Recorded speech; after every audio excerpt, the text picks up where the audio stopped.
오늘 본문의 호세아서죠. 오늘 본문의 호세아서는 이 말씀의 배경이 어딘고 하니 북왕조 이스라엘의 말기인 북이스라엘의 13대 왕인 여로보암 2세로부터 시작을 해서 북이스라엘의 제19대 왕인 마지막 왕이죠. 호세아 시대까지를 그 배경으로 하고 있습니다. 그러니까 이 시대의 북이스라엘의 마지막 왕의 이름이 호세아였고요. 그리고 또 오늘 말씀을 전하는 선지자의 이름도 호세아입니다. 그러니까 그 선지자 호세아와 왕 호세아는 다른 인물이다라는 것을 여러분들이 참고를 해주시면 좋겠고요. 구속사적으로 볼 때 이 구약 선민이죠. 이스라엘을 중심으로 구약의 구속사를 전개하는 과정 중에서 얼마나 많은 우상 숭배와 이 사람들은 출애굽에서부터 이미 우상 숭배를 시작을 했던 사람들이에요. 뭐 각종 죄악은 말할 것도 없죠. 그런 어떤 패역한 역사를 거듭하던 이스라엘에 대해서, 특히 남유다까지 분열왕국 이스라엘에 대해서 정말 무조건적인 사랑을 주셨던 하나님의 그 사랑을, 절대적인 사랑을 배반을 하고 이들은 끝까지 종교적으로도 심지어 도덕적으로도 극도로 타락한 그런 모습을 보이게 됩니다. 그래서 특별히 오늘 본문의 배경은 이제 북이스라엘인데요. 북이스라엘 백성들의 죄악에 대한 책망과 또 아주 필연적인 하나님의 심판과 경고를 주게 됩니다. 남유다에는 아모스라는 선지자가 있었다면 북이스라엘에는 바로 오늘 이 호세아라는 선지자가 있었다라는 것이죠. 호세아 선지자는 이사야라든가 나훔, 미가 같은 그런 선지자와 동시대를 살았던 그런 선지자입니다.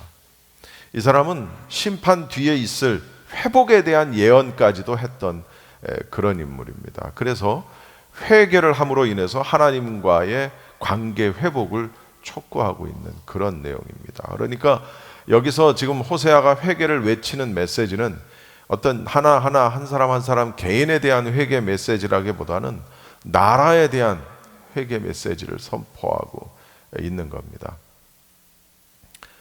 그렇지만 결국은 그 죄로 인해서 왕국 북이스라엘 나라가 멸망을 할 것이지만, 그러나 그러한 징계 중에도 하나님께서는 이스라엘을 회개시키시고 또 그들이 여호와께로 다시 나아오게 될 것이다 라는 것을 예언을 하고 있는 그런 내용이 되겠습니다. 자, 오늘 제가 큰 제목으로는 여호와께 돌아가자라는 큰 제목을 썼습니다만, 사실 말씀의 부제로는 어떤 거냐면 하나님의 징계에 대한 성도들의 자세라는 그런 부제를 가지고 이 어떠한 성도들이 그런 자세를 가져야 되는가에 대한 세 가지를 오늘 말씀을 통해서 살펴보고자 합니다. 1절 말씀을 우리 다시 한 번만 읽어볼게요. 시작. 이제 주님께로 돌아가자. 주님께서 우리를 찢으셨으나 다시 싸매어 주시고 우리에게 상처를 내셨으나 다시 아물게 하신다. 이제 주님께로 돌아가자, 이렇게 우리가 새 번역에서는 번역이 되어 있습니다만 개역개정에서는 바로 이 부분이 오라 우리가 여호와께 돌아가자. 저는 이 번역이 훨씬 더 이렇게 좀 확 다가오는 것 같아요. 오라 우리가 여호와께 돌아가자. 이게 오늘 호세아 전체의 핵심 주제입니다. 물론 이것은 호세아서에만 주제가 아니라 선지서의 모든 공통적인 주제라고 할 수 있죠. 모든 선지자들이 바로 이 메시지를 가지고 이스라엘을 찾아왔던 것이죠. 근데 특별히 이제 징계에 처해서 고난 중에 있는데, 그런 고난 중에 자신들의 잘못을 깨달은 남은 자들이 외쳤던 외침입니다. 이것은 어떻게 보면 호세아 선지자만의 외침이라기보다는. 그래서 여기에는 여호와만을 참 하나님으로 알고 자신의 죄를 깊이 회개한다라는 그런 의미를 담고 있는 겁니다. 우리 회개라는 말에 대해서, 이 단어에 대해서 우리는 너무나도 많이 들어왔어요. 회개. 무슨 의미인지는 알겠는데, 진정한 회개라는 것이 무엇이냐라는 것이죠. 진정한 회개. 오늘 본문에서는 돌아가는 것이 회개라는 거예요. 따라합시다. 돌아서는 것. 돌아선다라는 말에는 그 의미가 두 가지의 의미가 있습니다. 거리가 혹은 공간이, 거리가 너무 멀리 가서 돌아오는 게 있고, 시간적으로 너무 멀리 떨어져 있어서 시간적으로 너무 많은 시간이 흘러서 다시 돌아온다라는 그런 의미도 있는 것이죠. 그러니까 돌아가자라는 회개의 의미는 거리적으로도 공간적으로도 시간적으로도 다시 원래대로 돌아가는 걸 말합니다. 아까도 얘기했지만 우상숭배, 교만, 음란, 죄의 길로 나아가던 그런 길에서 돌아서는 것이죠. 그런 시간들 속에서 다시 돌아서는 것을 우리가 회개라고 하는 겁니다. 그러니까 이 회개라는 것은 반성과 뉘우침과는 조금 다른 것이지요. 이것이 가장 큰 차이입니다. 우리가 성경에 나와 있는 인물들 중에서, 인물들에 대한 이야기 중에서 가장 이 회개에 대한 그런 그 회개가 무엇이냐라는 걸 정확하게 보여주고 있는 인물이 있습니다. 그 인물은 누구냐? 바로 탕자입니다. 탕자의 비유. 물론 비유지만 탕자 이야기입니다. 우리가 탕자 내용은 다 잘 아실 테니까, 집 나간 아들 이야기죠. 집 나간 아들이 다시 돌아오는 이야기입니다. 그런데 이 내용을 한번 머릿속으로 잘 그려보십시오. 집 나간 아들은 온갖 고생을 하면서 자기가 무슨 잘못을 했는지 깨닫게 됩니다. 어느 순간에. 그리고 그 아들은 어떻게 했어요? 자기 잘못을 뉘우치게 되죠. 아, 내가 잘못했구나. 뉘우치게 됩니다. 그런데 에이, 내가 살아서 뭐하나, 이놈의 인생 내가 여기서 끝내자, 나 같은 인간은 죽어야 돼 라면서 자살을 했더라면 어땠을까요?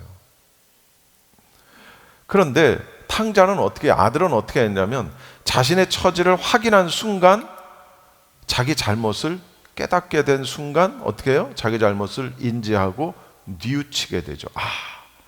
내가 우리 아버지 집에는 먹을 것이 많고 풍족한데 내가 여기서 줄여 죽는구나.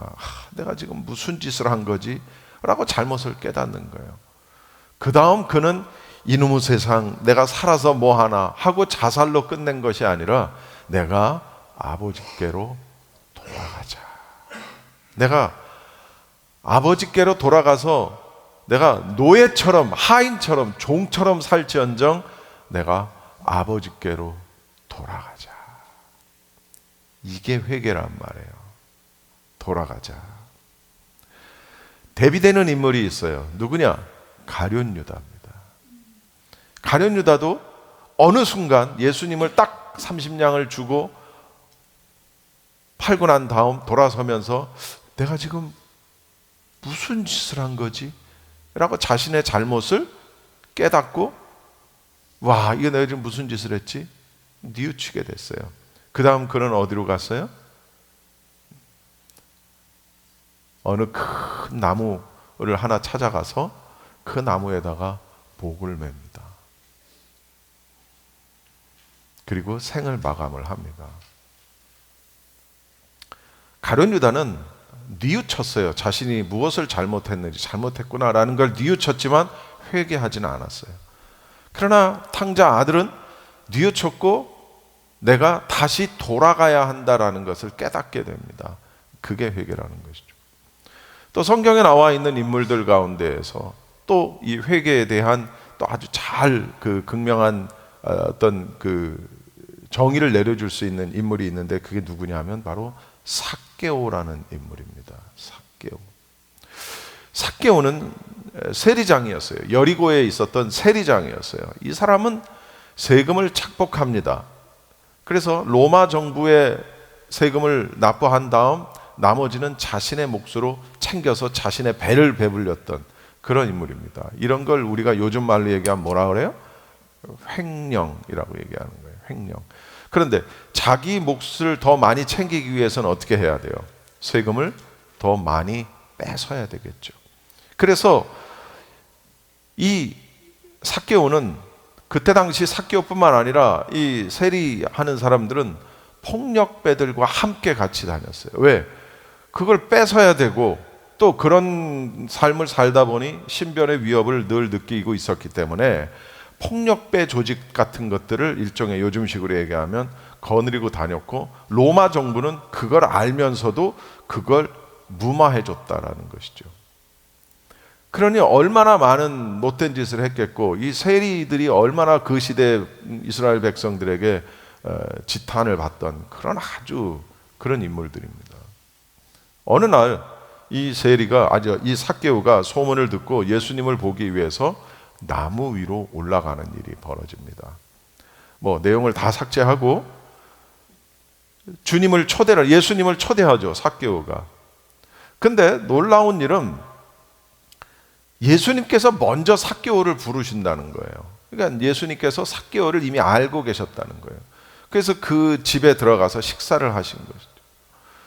그래서 여차저차 이런 상황들이 벌어지면서 삭개오는 예수님께 뭐라고 얘기하냐면 내가 정말 개처럼 벌었던 이 돈을 가난한 자들에게 주겠습니다. 그리고 내가 누구에게 빼앗은 것이 있다면 4배나 더 갚겠습니다. 이렇게 얘기합니다. 그걸 예수님이 강조한 것도 아니었어요. 강요하신 것도 아니었어요. 스스로. 예수님이 뭐라고 말씀하세요? 오늘 구원이 이 집에 이르렀도다. 이렇게 말씀을 하세요. 삭개오는 그동안 자신이 걸어왔던 길, 그가 늘 했던 짓, 그가 늘 함께 했던 시간들 속으로부터 어떻게 했어요? 완전히 180도 턴을 하게 되는 거예요. 원래의 자리로 돌아가는 거예요. 이걸 우리가 뭐라 그런다고요? 회개했다. 회개했다.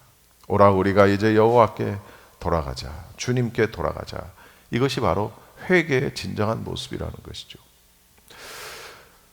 왜 여호와께로 돌아가야 되느냐? 오늘 성경에 보면 우리를 찢으셨으나 다시 싸매어 주시고 우리에게 상처를 내셨으나 다시 아물게 하신다.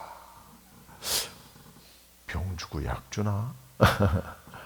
그런 생각이 문득 들지 않아요? 병 주고 약 주나? 오늘 이 얘기는 무슨 얘기냐면 이스라엘이 둘로 나뉘어지게 되죠. 남유다와 북이스라엘로 나누어지게 됩니다. 이 남유다와 북이스라엘 백성들을 결국에는 곳곳에 포로로 끌려가서 흩어지게 만드시는 걸 지금 의미하는 겁니다. 상처를 내셨다. 그 바벨론과 아수르를 이용하셔서 남유다와 북이스라엘을 멸망시킨 이야기를 지금 얘기하고 있는 겁니다. 무엇 때문에? 우상 숭배와 그들의 교만 때문에 그렇다. 이렇게 우리를 다시 찢으셨지만 우리를 상처를 내셨으나 그러나 어떻게 한다고요? 다시 싸매어 주시고 다시 아물게 하신다. 무슨 얘기입니까? 우리가 받은 이 모든 상처들로부터 이 고난으로부터 이제 우리를 치료해 주시고 우리를 회복시켜 주실 분이 누구라고요? 하나님이시다. 여호와 하나님이시다 라는 것을 지금 호세아는 외치고 있는 거예요. 자, 그래서 우리가 가져야 할 하나님의 징계에 대한 첫 번째 성도들이 가져야 할 첫 번째 자세가 뭐냐라는 게 바로 이 1절에 나와 있어요. 뭐냐면 진정한 회개가 있을 경우 심판의 자리에서 우리가 고침을 받을 수 있다라는 것이 약속되어졌기 때문에 우리는 어떻게 해야 되냐면 내 이 고난이 우리 나라가, 우리 민족이, 우리 가정이, 우리 교회가 겪는 이 고난이 어디에서 왔는지를 알고 내가 하나님과의 관계를 회복함으로 인해서 그 고난에서부터 벗어날 것을 분명히 아는 것, 이것이 바로 성도들이 가져야 할 첫 번째 자세다라는 거예요. 할렐루야. 즉 무슨 얘기냐면 바른 문제의식을 가져야 된다는 거예요. 무엇이 문제인지를 바로 아는 것, 내 고난이 무엇 때문인지 그 문제가 뭔지를 바로 아는 것. 근데 그렇지 않은 경우가 있어요. 뭐냐면 내가 당면한 고난과 나의 어려움과 이런 모든 것들을 다른 사람에게 원인을 돌려요. 자기가 잘못한 걸 꼭 다른 사람에게 핑계를 대는 사람이 있죠. 내가 받는 고난을 너 때문이라고 항상 얘기하는 사람이 있어요. 그래서 고난을 대하는, 징계를 대하는 우리 성도들이 가져야 할 첫 번째 자세는 바른 문제의식이라는 것이죠. 이 고난이 왜 왔느냐라는 걸 찾아내야 된다는 거예요. 왜 그러냐면 그걸 찾아내야 바른 해결책을 찾을 수 있기 때문이라는 거예요. 할렐루야. 2절 한번 읽어보십시오. 이틀 뒤에 우리를 다시 살려주시고 사흘 만에 우리를 다시 일으켜 세우실 것이니 우리가 주님 앞에서 살 것이다. 참 재미있는 표현이 있어요. 이틀 뒤에 우리를 살려주시고 사흘 만에 우리를 다시 일으켜 주신다. 뭐 이 해석에는 여러 가지 해석이 있어요. 사실은 견해가 있는데 이걸 사실 준비는 했습니다만 그게 큰 의미는 없는 것 같아요. 요 내용은 뺄 텐데 결론만 말씀을 드리면 이거예요. 이틀 뒤에 살려주시고 사흘 만에 다시 일으켜 세워주신다. 이것은 어떤 회복에 대한 희망을 갖고 사는 사람들은 아주 가까운 시일 안에 하나님께서 회복시켜 주신다는 의미입니다. 할렐루야.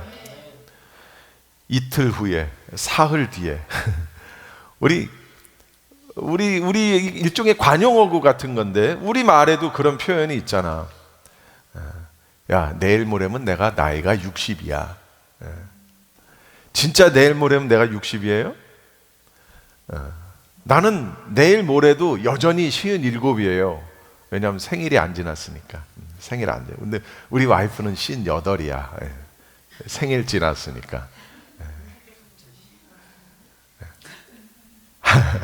한국도 언제부터 이제 그 만 나이로 한다 그러죠? 원래 나이로. 저는 아직도 60이 되려면 60이 되려면 몇 년이 있어야 돼 더. 그런데 제가 사람들한테 뭐라 그래요? 아유, 내일 모레면 저도 60이에요.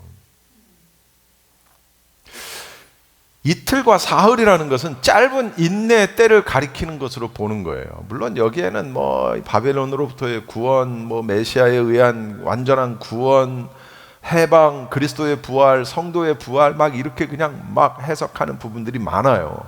뭐 그게 뭐 다 틀렸다 뭐 이런 걸 말하기보다는 이틀과 사흘이라는 것은 어떤 일정한 기간이라고 생각해서 이 본문이 말하는 일정 기간이 지난 후에 남은 자들이 회복될 것이다. 그걸 지금 이야기하는 거예요. 이틀 사흘 뒤에 다시 일으켜 주시고 어떻게 한다고요? 우리가 주님 앞에 어떻게 설 것이다. 우리가 주님 앞에 설 것이다. 주님 앞에서라는 말을 원어를 그대로 직역하면 뭐냐면 여호와 앞에서, 얼굴 앞에서, 얼굴. 그의 얼굴 앞에서 이렇게 번역이 됩니다. 그러니까 이거는 여호와 하나님을 기꺼이 우리가 받아들인다는 의미입니다. 그의 앞에 얼굴 앞에 선다라는 것은 그 얘기는 또 무슨 얘기냐? 그분의 여호와 하나님의 주권을 인정한다라는 그런 의미가 있어요. 그러면 하나님의 섭리와 보호 아래 속에서 우리가 살게 될 것이다. 우리가 주님 앞에서 살 것이다 라는 것은 하나님의 주권을 인정하고 그 앞에 서면 그분의 섭리와 보호 아래서 우리가 살 것이다. 그런 의미라는 거예요. 그러니까 여기서 고난 중에 성도가 가져야 할 두 번째 자세는 뭐냐? 바로 하나님을 받아들이고 하나님의 주권을 인정하는 것이다. 할렐루야. 여러분, 우리가 누군가의 주권을 인정한다는 것은 때로는 내 주권을 포기해야만 가능할 때도 있어요. 우리가 나의 주권을, 나의 권리를 포기하지 못할 때 우리는 이것을 또 다른 말로 뭐라고 얘기하냐면 교만이라고 얘기하는 겁니다. 교만. 그러니까 주님의 주권을 인정할 때, 겸손하게 주님의 주권을 인정할 때 그분의 섭리와 보호 가운데 살게 될 것이다. 할렐루야. 우리가 가져야 할 두 번째 자세, 하나님을 받아들이고 하나님의 주권을 인정하는 것이다. 그래야 우리가 하나님의 보호 아래 산다. 그리고 세 번째입니다. 3절을 한번 읽어보시죠. 우리가 주님을 알자, 애써 주님을 알자. 새벽마다 여명이 오듯이 주님께서도 그처럼 어김없이 오시고 해마다 쏟아지는 가을비처럼 오시고 땅을 적시는 봄비처럼 오신다. 자, 고난이 올 때 성도가 가져야 할 마지막 세 번째 자세입니다. 여기 뭐라고 되어 있냐면 주님을 알자, 애써 주님을 알자. 북이스라엘이 교만해져서 망했고 남유다도 같은 죄로 넘어진 것은 그들이 여호와를 알지 못한 까닭이다라는 겁니다. 알지 못한 까닭이다. 그게 어디 나오냐면 그 한 장 넘겨보세요. 5장 4절 말씀을 한번 여러분 같이 읽어봅시다. 5장 4절 시작. 그들의 온갖 행실이 그러하니 하나님께로 되돌아가지 못한다. 음란한 생각이 그들 속에 가득 차서 주님을 알지 못한다. 온갖 행실과 온갖 음란이 가득해서 그들이 주님을 알지 못한다. 그것이 이유였었던 거예요. 알지 못했다. 알지 못했다라는 게 무슨 여호와라는 이름을 그들이 몰랐을까요? 하나님의 존재를 몰랐을까요? 그런 의미가 아니죠. 근데 여기 보면 애써 알자. 근데 애써 알자. 이게 이제 개역 개정에는 뭐라고 표현되어 있냐면 힘써 알자. 힘써 알자. 전 이 표현이 더 좋은 것 같아요. 같은 의미예요. 애쓰다, 힘쓰다, 힘써 알자. 이게 원어 힘써, 애써의 이 원어가 뭐냐면, 원어의 의미가 뭐냐면 알기 위해서 부지런히 쫓아가는 걸 이야기합니다. 막 쫓아가는 거예요. 그러니까 무슨 얘기냐면 하나님을 아는데, 여호와를 아는데 그냥 최대의 정성과 있는 힘을 다해 노력하자라는 얘기예요. 지금 그렇게 해야 된다는 것이죠. 여러분, 우리가 지나가는 사람 붙들고 하나님 얘기하면 모를 사람 있어요? 예수님 한 번도 들어보지 못한 사람이 있어요? 지금 그거 얘기하는 게 아니라고요. 우리는 그런 얘기를 하는 게 아니에요. 애써서 모든 힘써서 알기 위해 쫓아다니면서 최대의 정성과 힘을 다해 노력하자, 그런 거예요. 그러니까 우리가 여호와를 제대로 안다라는 것은 우상 숭배나 배교로부터 돌아서게 만든다는 것이죠. 그렇게 하지 않았기 때문에 그들은 우상 숭배와 배교와 음란의 죄에 빠져 있었다라는 얘기입니다. 요즘은 인터넷이라는 게 생겼죠. 제가 미국에 오기 전까지만 해도, 제가 한국에 있을 때까지만 해도 인터넷이라는 게 없었어요. 제가 이제 미국에 와서 이제 몇 년 있다 인터넷이 생기고, 그리고 이제 스마트폰이라는 게 생기고, 급속도로, 그러니까 가장 최근 20년 동안의 인류의 어떤 삶이 그 전 2000년의 삶과는 비교할 수 없을 정도로 20년 사이에 모든 것이 바뀌었죠. 그 중에 하나가 이제 인터넷입니다. 인터넷. 일반 교회에서 어떤 설교라든가 성경 공부라든가 이런 걸 통해서 들을 수 있거나 배울 수 없는, 배우지 못하는 모든 성경 지식을 우리는 인터넷을 통해 다 접할 수 있어요. 그렇죠? 네. 물론 저 역시도 특별히 유튜브를 통해서 많은 것들을 배웁니다. 많은 정보를 받습니다. 그리고 또 많은 은혜를 받는 게 사실입니다. 그런데 뭐 여러분도 이미 깨달으셨겠습니다만 유튜브를 조심해야 될 것이 있는데 그것은 뭐냐면 양날의 검이라는 거예요. 유튜브는 양날의 검이에요. 무슨 얘기냐? 정말 좋은 알지 못했던 걸 배우기도 하고 깨닫기도 하고 은혜도 받게 하는 반면에 또 너무나 많은 잘못된 정보, 거짓 메시지 얼마나 많은지 몰라요. 여러분 유튜브에 올라와 있는 요한계시록의 거의 대부분은 전부 거짓입니다. 뭐랄까 잘못된 메시지입니다. 예전에는 책 얘기를 많이 했어요. 책. 잘못된 책을 접하면 안 된다. 좋은 책을 읽어야 된다. 이런 얘기를 우리 많이 하고 많이 들었을 거예요. 그런데 이제는 누가 좋은 책 읽어라, 좋은 책, 나쁜 책 이런 얘기 별로 안 해요. 이제 사람들이 각종 정보나 이런 모든 지식이나 이런 것들을 책이 아닌 인터넷에서 습득하기 때문이라는 것이죠. 여러분들도 인터넷 늘 보시고 뭐 하실 거예요. 어떠한 질문에도 유튜브는 다 답할 수 있습니다. 그 어떤 질문도 구선생은 다 대답할 수 있어요. 구선생 뭔지 알죠?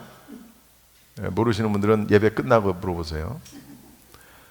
문제는 이것이 정확하지 않거나 가짜일 수 있다는 것이죠. 근데 그 인터넷에 나왔어. 옛날에 우리 뭐냐면 그 방송에서 나온 얘기야. 방송에서 나오면 다 진짜인 줄 알아. 그 뉴스에서 나왔어. 뉴스에서 나오면 다 진짜인 줄 아는 거예요. 유튜브에서 나왔어. 이제는요 한 걸음 더 나아갔습니다. 뭐냐면 인공지능, AI, 챗 GPT, 무슨 빙, 많은 것들이 등장했어요. 물어보면 다 답해 줍니다. 이제는 숙제도 해줘요. 리포트도 써줍니다. 에세이도 써줘요. 여러분 심지어 영화 시나리오도 씁니다. 거기서 끝인 줄 아세요? 작곡도 해요. 노래 가사도 써줘요. 누가? AI가. AI를 만든 사람으로부터 시작해서 많은 이 관련되어 있는 전문가들이 지금 계속 경고하는 게 뭔지 아세요? 저도 지금 그런 뉴스 여러 번 했어요. 뭔지 아세요? 국제원자력 기구처럼, 그러니까 원자력 핵을 다뤄야 하는 그런 기구를 만든 것처럼 인공지능을 다뤄야 하는 단체를, 기관을 만들어야 한다라고 계속 얘기하고 있어요. 그렇게 하지 않으면 머지않아 인간들이 인공지능에 의해서 점령당한다는 거예요. 근데 이거 어디서 많이 나온 얘기죠. 이거 다 영화에서 나온 거예요. 터미네이터가 뭔데요? 미래에 있는 인공지능들이 로봇들을 등장시켜서 로봇과 인간이 싸우게 만들고 타임머신을 타고 과거로 와서 그 로봇과 싸우는 그 사람을 어릴 때 죽이기 위해서 오는 거예요. 그리고 그걸 지키려고 터미네이터가 온 거예요. 그런 영화, 그런 류의 영화, 인공지능 로봇, 컴퓨터와 싸우는 그런 그림을 그린 그런 영화들이 얼마나 많았어요. 그동안에. 근데 아이가 뭐 영화니까 이제는 아니에요. 인공지능이 생기고 지금 얼마 전에 왜 그 시뮬레이션 조종사를 필요 없다고 죽여버리는 그 인공지능 보셨죠? 이게 영화 얘기가 아니고 현실이 되는구나. 이 전문가들은 그걸 알기 때문에 이거를 다루는 기구를 만들어야 한다. 그리고 이거를 더 이상 발전시키지 말아야 한다라고까지 얘기하는 사람들이 있어요. 그때 또 한쪽에서는 이걸 지금 발전시키지 않으면 우리는 중국한테 뒤진다. 그러니까 이걸 발전시켜야 된다. 똑같이. 왜? 중국이 손 놓을 리 없잖아요. 러시아가 이걸 손 놓겠어요? 근데 그런 걱정에서 손 놓고 있으면 뒤진다는 거예요. 그러니까 손 놓을 수도 없는 거예요. 미국이나 기타 다른 서방국들이. 근데 이것이 너무 빠른 속도로 발전을 하기 때문에 지금 뭐 의사, 뭐 지금 인간들이 얼마나 많은 잡들을 잃어버리게 될지 지금 계속 뉴스가 나오잖아요. 내 생각엔 야, 이러다가 목사도 인공지능이 하는 거 아닌가. 왜? 얼마나 설교 잘하겠어요? 정말 깊이 있는 말씀을 쪼개는 설교를 인공지능이 얼마나 잘하겠냐고요. 그의 이 두뇌를 담당하는 컴퓨터 칩 속에 담겨 있는 그 지식이 인공지능 무한대일 텐데, 우리는 지금 저나 영 목사님이나 다른 목사들은 다 자기가 가지고 있는 지식과 어떤 그런 그 능력 안에서 설교를 하지만 인공지능이 능력이 어디 있어? 한계가. 그러니 얼마나 말씀을, 그래서 야, 너 방송을 이렇게 하는데 야, 인공지능으로 목소리를 내 가지고 하는데 목소리가 얼마나 좋은지 몰라. 야, 이제 인공지능이 방송도 하겠다. 이제 방송도 잘리겠구나. 수술도 이제 로봇이 하고, 뭐 지금 이 인공지능 때문에 일자리를 잃어야 하는 그게 얼마나 많은지 몰라요. 여러분, 지금 우리가 이런 시대를 살고 있다. 무슨 얘기 하다가 여기까지 왔는 거 하니, 여호와를 알자, 힘써서 여호와를 알자. 쉽게 인터넷을 보고 아는 것도 중요하지만 잘못된 것을 걸러낼 수 있는 능력도 필요하다. 그것은 내가 열심히 말씀 보고 정말 공부하고 기도하고 그렇게 해야 된다는 겁니다. 왜 그렇게 해야 되느냐? 새벽마다 여명이 오듯이 주님도 어김없이 오신다. 오늘 본문에 나와 있죠. 이건 무슨 얘기냐면 어김없이 오늘 뭐 천지 개벽 벼락이 치고 뭐 폭풍우가 몰려오고 세상이 암흑천지가 돼도 내일 아침에는 어때요? 반드시 태양은 솟아올라요. 새벽마다 여명이 오듯이 새벽이 되면, 일정 시간이 되면 태양이 솟아오르듯이 하나님이 오신다는 거예요. 반드시 은혜를 베푸시는 것이 확실하다라는 겁니다. 그리고 가을비, 봄비 얘기했습니다만 이게 늦은 비, 이른 비 이런 걸 얘기하는 거예요. 파종에 필요한 비, 곡식을 여물게 하는 비, 이 모든 것이 하나님의 축복을 상징하는 것이죠. 무슨 얘기냐? 남은 자들을 회복하실 때 이 황무지와 다름없는 이스라엘 땅에 큰 축복을 내리실 것이다 라는 말로, 이 말 안에는 진정한 축복의 근원지는 이스라엘이 섬겼던 우상이 아니라 여호와 하나님이시다라는 것을 내포하고 있는 겁니다. 할렐루야. 한 가지만 얘기하고 말씀을 마치겠습니다. 1907년 평양에서 대부흥 집회가 열렸을 때 일인데, 모든 참석자들이 은혜를 사모하면서 막 기다리는데 마지막 날이 되도록 이상하게 그 집회에 은혜가 없는 거예요. 그때 당시 집회를 인도했던 분이 누구냐면 아주 그 영적으로 대가신 길선주 장로님이었어요. 너무 안타까웠어요. 1500명이라는 많은 사람들이 모였는데 왜 이렇게 여기 성령의 은혜가 불같이 임하지 않을까? 기도하던 도중에 이 길 장로님은 은혜가 없는 것이 자기 탓인 것을 깨닫게 됩니다. 그래서 이 길 장로님은 성령에 이끌려서 벌떡 일어나서 큰 소리로 청중들을 향해 외칩니다. 뭐라고 외치냐면, 여러분, 저는 아간과 같은 놈입니다. 아간이 누군지 아시죠? 빼돌린 사람. 무슨 얘기냐? 저 때문에 우리 모두가 지금 은혜를 받지 못하고 있는 겁니다. 저는 그걸 깨달았습니다. 사람들이 의아해했겠죠. 뭐냐면 얼마 전에 내 어떤 친구 한 사람이 세상을 떠나면서 나한테 부탁을 했어요. 장로님, 이제 내가 죽습니다. 나 죽은 후에 내 재산을 잘 처리해 주세요. 제 아내는 돈 관리를 잘 못하니까 장로님이 이렇게 해서 우리 와이프를 위해서, 가족을 위해서 잘 좀 해주세요 라고 유언을 남기고 세상을 떠난 친구가 있는데, 그런데 저는 그 과부의 재산을 정리하긴 했지만 그 중에 일부를 제가 잘라 먹었습니다. 이게 아간이 그렇게 했거든요. 저는 하나님을 속였습니다. 내일 날이 밝는 대로 내가 그 돈을 다 가져다가 돌려드리겠습니다 라고 이렇게 외친 거예요. 이 같은 길선주 장로님의 공개적인 회개 자복이 터지자 그 모든 청중이 일시에 자기 자신의 죄를 자복하기 시작을 했고, 이 집회는 성령의 은혜가 폭발적으로 임한 집회가 됐다라는 것이죠. 이 집회가 뭐냐? 바로 평양 대부흥운동이었습니다. 지금은 평양이 김일성, 김정은 지금 아니 그 김정은 형 아버지가 누구죠? 김일성, 김정은 이제 헷갈리네 나도. 근데요, 이때 당시만 해도요, 평양을 어떻게 불렸는지 아세요?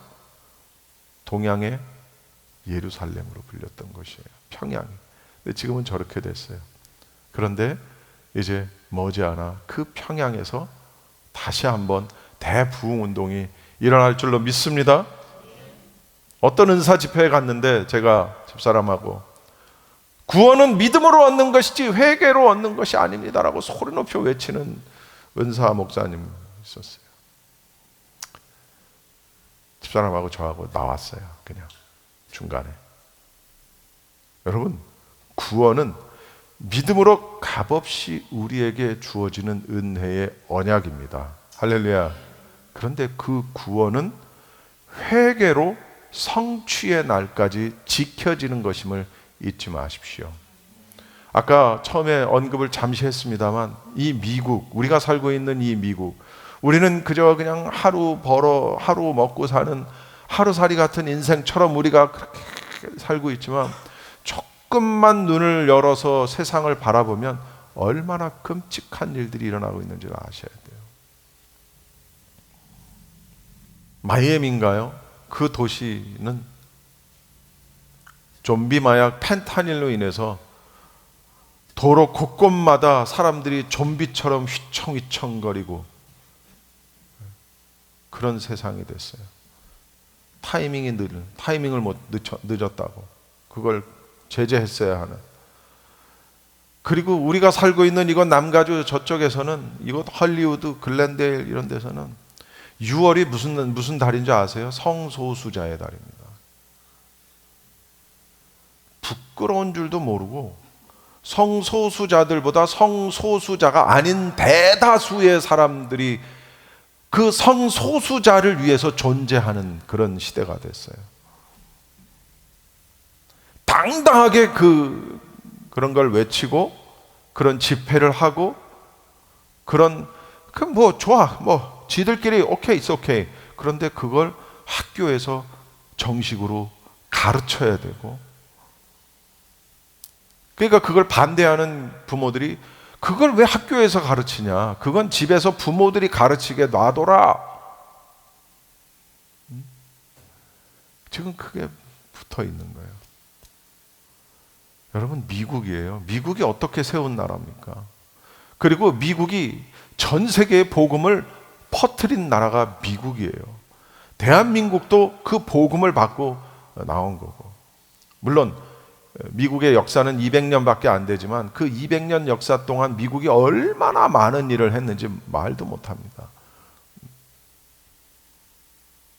근데 아직도 대통령이 성경에 손을 얹고 선서를 하는 나라, 이 미국이 지금 한쪽에서는 성경에 손 얹고 선서하지 맙시다라는 얘기 나오고, 졸업식장에서 기도하지 맙시다라는 얘기가 나오고, 그랬더니 어떤 한 학생이 이거를 하러 나갔다가 기도를 하지 말라고 하니 나는 이렇게 하겠습니다. 그리고 주기도문을 거기서 암송을 해버렸어요. 학생들은 막 박수를 치고, 할리우드에서 아카데미 시상식, 무슨 시상식만 되면 우리나라도 마찬가지죠. 청룡영화제, 대종상영화제 상 타고 나면 꼭 몇몇 사람들은 이렇게 얘기합니다. 이 모든 영광을 하나님께 드립니다. 하나님 감사합니다. 이렇게 고백하는 연예인들 봤죠. 할리우드에서도 배우들도 마찬가지예요. 그랬더니 그 사람 이름을 내가 까먹었는데 그 사람이 배트맨에 나왔던 배트맨 역을 했던 사람입니다. 아주 날카롭게 생긴. 그 사람 상 받으면서 뭐라고 했는지 알아요? 내 이 모든 영광을 사탄에게 돌려드립니다 라고 나와서 얘기했어요. 하도 하나님께 영광을 돌리고 어쩌고 한다니까 자기는 사탄에게 돌려드리겠습니다 하고 사탄에게. 그 배트맨 얼굴 보면 여러분 금방 알 수 있는 그 사람. 미국이, 우리가 살고 있는 미국이 이런 나라가 이미 됐고, 학교에서 성경 공부가 가르쳐졌던 미국인데 이미 케네디 대통령 시절부터 성경은 공부는 없어지고, 그래서 한간에서는 그게 케네디가의 그래서 저주다. 케네디 아버지가 술을 들여와서 금주령이 내려졌던 미국에 술을 퍼뜨렸던, 밀수를 해가지고 돈을 번 사람이에요. 물론 악한 사람은 그 전에도 있었지만, 근데 미국이 그렇게 변모해서 이제는 성소수자들이 당당하게, 동성애자들이, 얼마 전에도 무슨 음악회 초대장에 와서 갔는데 누가 봐도 남자야. 키 팔뚝이 이런데 원피스 입고, 아유 정말 미쳐버리는 줄 알았어요. 정말 당당합니다. 또 아무도 뭐라고 하지 않아요. 그리고 그렇게 하는 사람에게 박수를 쳐주는 나라입니다. 그런데 한국도 그렇게 됐어요. 세상을 떠난, 스스로 자살한 박원순 시장 때부터 서울시청 앞에서 퀘어 축제가 열리기 시작을 했고, 대한민국이, 또 우리가 살고 있는 미국이 이러한 찢어짐과 상처를 받을 때가 왔다라는 것이죠. 우리 나라가, 우리 미국이 회개해야 될 때가 왔다. 여러분, 우리가 함께 아까 불렀던 찬양 여호와께 돌아가자, 이 찬양을 함께 다시 한번 부르기를 원합니다. 이 찬양의 배경이 그런 것입니다.